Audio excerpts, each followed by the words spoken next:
Just before we start the video, if you wouldn't mind giving us a like, follow and subscribe, that'd be awesome, and leaving a comment and hitting that button really does make a massive difference to my channel, and I do appreciate it. Right, let's get on with the video.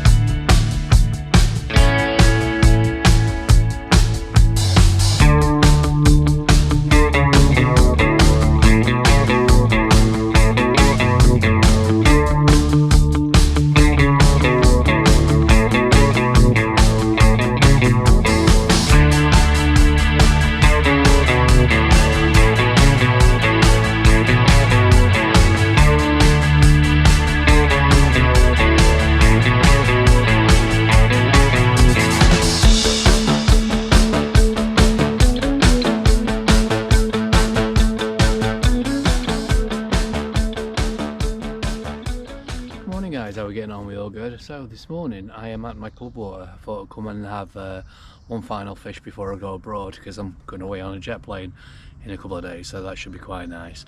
But yeah, I thought I'd come out, get the rods in the water, and hopefully land this elusive carp that I'm struggling to find here. I know it's a very hard water.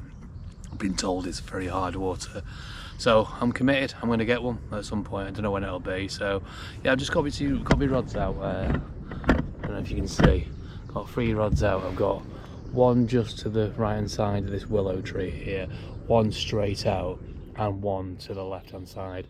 The reason I've picked this side of the pond is I think all the carp are down this side of the water. I have seen one basking in the top, so possibly a zig rig might be the best sort of approach today, so I might get one of them out later. But I thought I'd just get a couple of bottom baits on the floor and we'll see what happens. Some rings happening just over here as well, so I'm hoping that is where the carp are going to be. I have got one of my rods down on that particular spot, so you never know.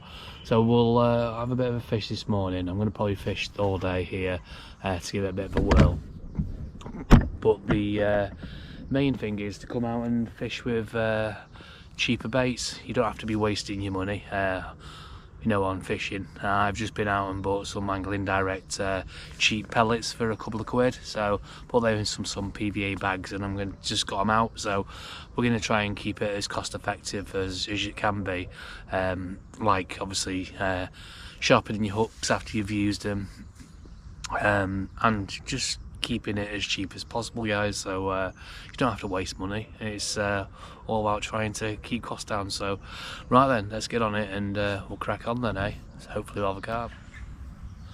Right then, guys, so first of all I'm going to top up my liquids.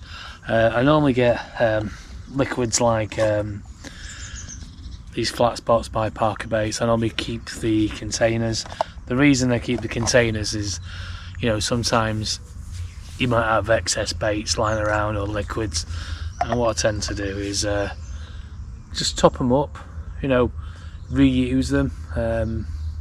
I think saving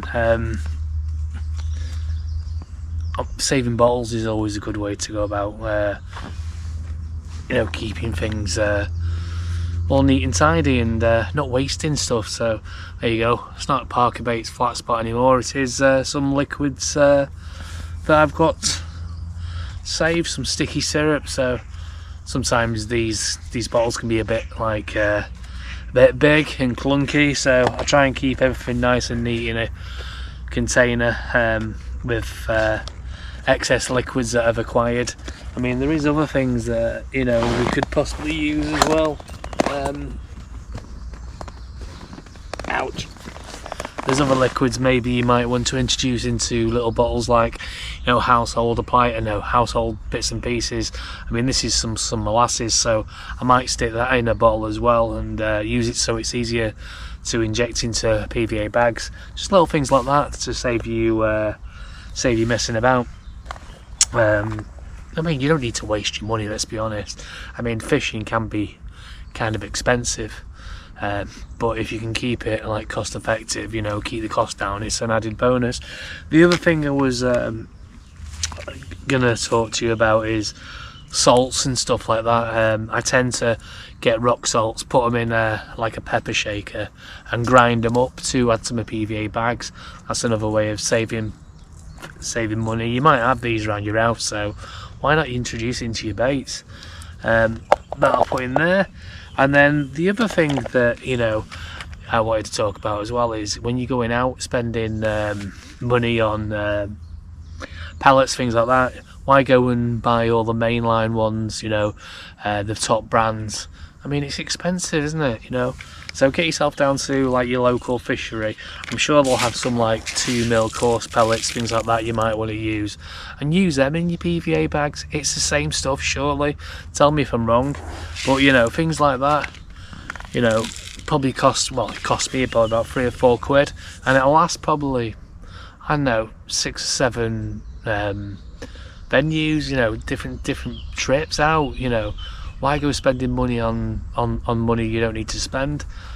I mean, we've all got bills to pay, right? You know, so if you can keep it down, it'd be an added bonus.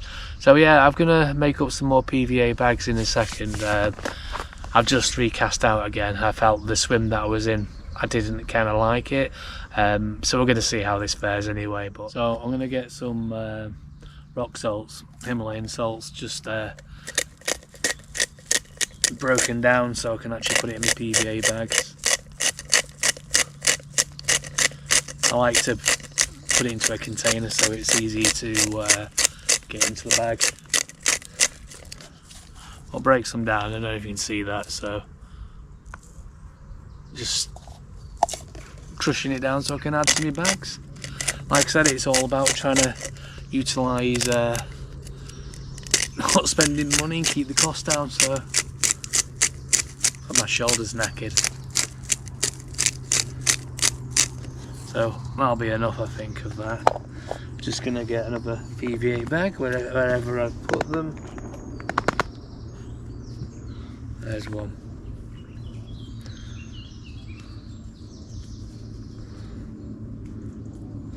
Do you know what? I'm terrible at opening bags, you know. Even when I go to like shopping and stuff and I'm trying to open a PVA bag, or you know, when you're shopping and you need to open a bag when you're loading up your shopping and all that lot, it's a pain in the I can't do it with PVA bags, it's terrible. But let's get this open like that, and then what we'll do, we'll pour that in there like that. There you go, PVA bag with Himalayan salt in it, courtesy of my lovely wife. So I need to get me bag made up. So I've just I'm going to reuse one of my hook lengths that I've just cast out before. I didn't land anything, so can't bloody see with my glasses on. Just take a little bit of this chud off. But there you go, that's one I'm reusing. It's a white Parker Baits wafter on it's a swivel hook length. Using the Corda slip D rigs. I think they're quite handy. I don't know if you guys have used them. Let's get that back in the bag. Get that in there. Right, get that bag turned, and then what I'm going to do is just use some PVA tape to finish it off. Hopefully this works. Do you know what, I'm all fingers and thumbs when it comes to making PVA bags. I feel like I'm not the best, but I suppose it's all to do with learning, I suppose, and doing what's right. So I'm just going to get that turned and tied off, and then hopefully I'll have a PVA bag done. Well, I know I've got one done anyway, but so the next thing I'm going to do is just tidy it up, cutting all this extras PVA off because it's not needed, and when you bring it in, it's nothing worse than having a load of PVA snot on the end of it. Like I said before in previous videos, if you know, you know. But there you go. There's the end. It's looking a little bit more tidier. I like to have it tidy. I don't know what about you guys. I mean, some people like to just throw PVA bags out, and they do what they do, because to be fair, you don't really need to go really tidying it up. But I like to make sure that all corners are folded in, so they're nice and tight like that. And then I just think it helps when you're casting it out as well, because there's nothing worse than a bag that's not aerodynamic and it's flapping in the wind and all that. Maybe I'm just talking rubbish, I don't know, but yeah, there you go, PVA bag done and dusted. So that's ready for the next cast. And yeah, that's one way of keeping down the cost of using baits and stuff. Use cheap 2mm pellets. You can get them from coarse fisheries. Don't waste them, reuse them if you can. Using salts, reusing or using old containers as well. Even if that's finished, well, it's nearly finished. Yeah, nearly finished. I'll keep that because I'll probably put something in it. Like I said before, maybe molasses or something that you can introduce into your baits, mix into your ground bait, you know, things like that. Just keeping the cost down, guys. As you all know, that fishing is expensive. So yeah, that's it. Right, let's get cracking. I want a fish. I want a carp on the bank. It'd be nice to actually have one. This fishery is very hard to fish, so we'll see what happens, eh?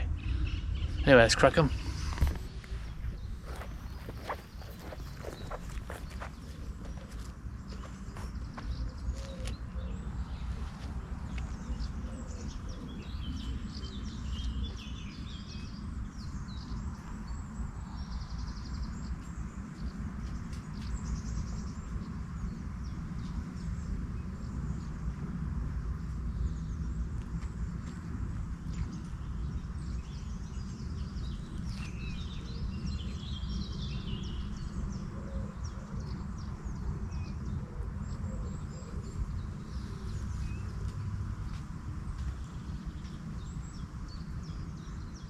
Right then, guys, so I thought I'd cast out my middle rod again, and I've kind of used one of these Corda zigs, the 10-foot.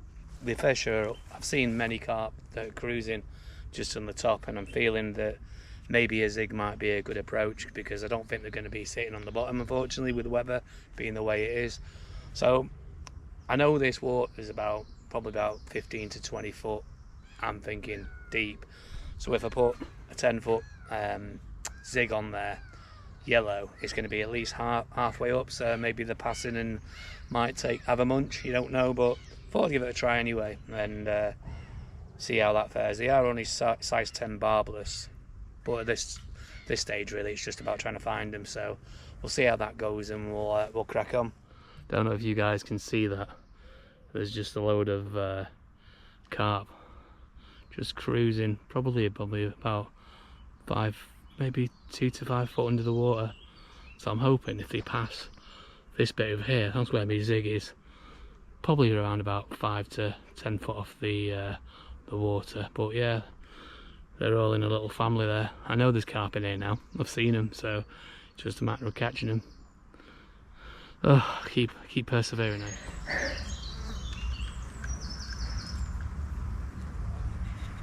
I think he's had me into a bush.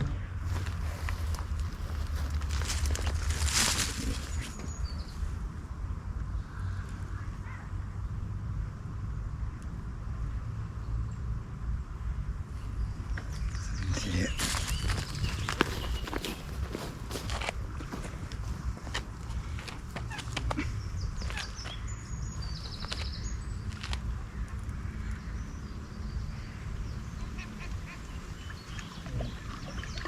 No, Mum. Yeah. Yeah. Is that... That's a frigging tench. It's a big tench. It certainly is. Right, yeah. There you go, baby. There we are. One, We'll take him. one rod, right? Good, this time. I'll bring him out there, Phil. Yeah. Right. That shot off. Let's have a look. Oh!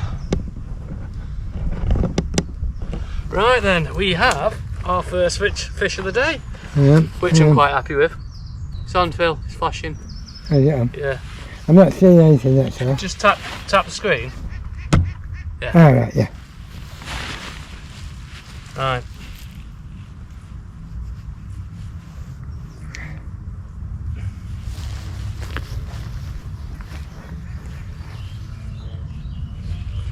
That was a hell of a fight. Fought quite hard.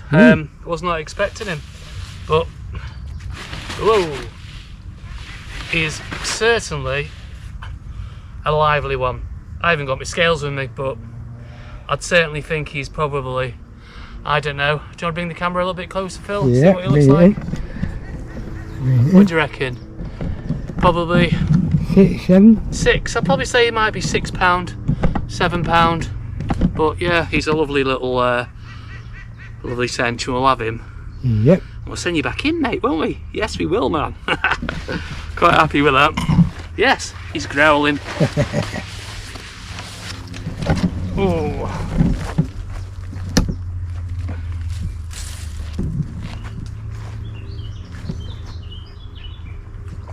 Oh.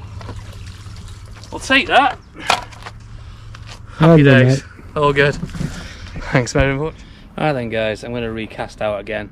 I'm probably going to do me left on rod. It's been out for a couple of hours, so I'm going to do another PVA bag, but this time I'm going to be using the garlic blue wafters by Swimbucker on Parker Baits. Parker Baits by Swimbucker's Parker Baits, yeah. The blue one's a limited edition, so I'm going to do them. The garlic sort of smelling, so hopefully that might attract some attention, but quite happy so far. We're catching a tench. It's not exactly what I'm looking for. I'd like a nice carp, but I can see him all cruising out in the middle, so gonna get this recast and try again, shall we?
Right, we'll see how that goes then, eh?